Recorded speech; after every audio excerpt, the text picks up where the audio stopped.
হয়, কিন্তু খালেদা জিয়া আজকে যে জানাজা অনুষ্ঠিত হয়েছে এটি যদি সেই ইন্টারনেটের মাধ্যমে বা কোনো মাধ্যমে যদি দেখে থাকে, আমি নিশ্চিত সে হয় হার্ট অ্যাটাক করবে না আত্মহত্যা করবে। হ্যাঁ, তবে এটা হলো দেশপ্রেমের জন্য উপহার, নমুনা। আজকে দেশবাসী খালেদা জিয়াকে দেশপ্রেমের উপহার দিয়েছে একটা বড় জানাজা দিয়ে।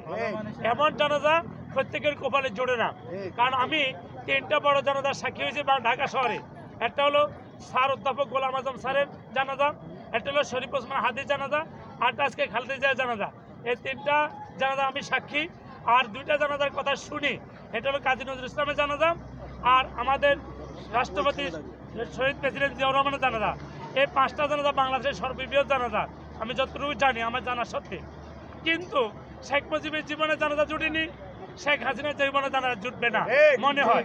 হতে পারে ভারতের মামুরা তাকে হিন্দু মনে করে আগুন দিয়ে জ্বালিয়ে সিটায় দাও করে ফেলতে পারে, অসম্ভব কিছু। তবে এখান থেকে একটা মেসেজ আছে, মেসেজটা হলো খালেদা জিয়ার উত্তরসূরিদের জন্য একটা মেসেজ।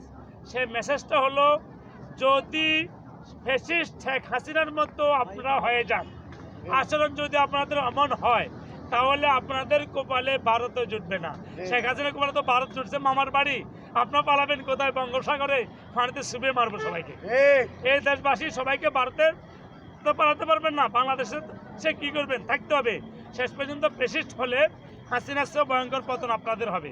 সর্বোচ্চ 2 বছর বেশি দেশ চালাতে পারবেন না যদি ফ্যাসিস্ট হন। তবে আমরা চাই আপনি ফ্যাসিস্ট হবেন না।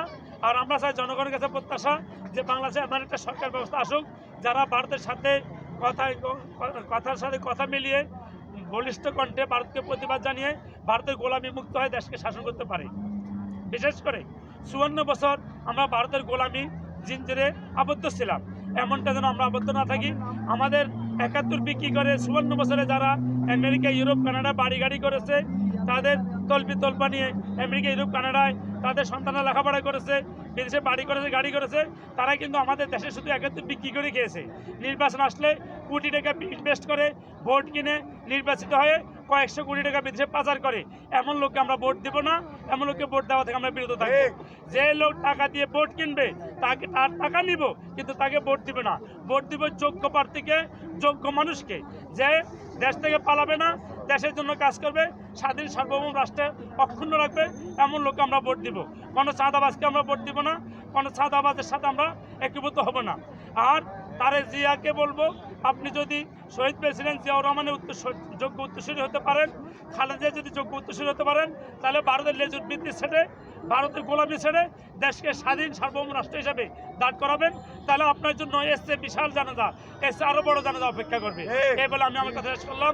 আসসালামু আলাইকুম রহমতুল্লাহ।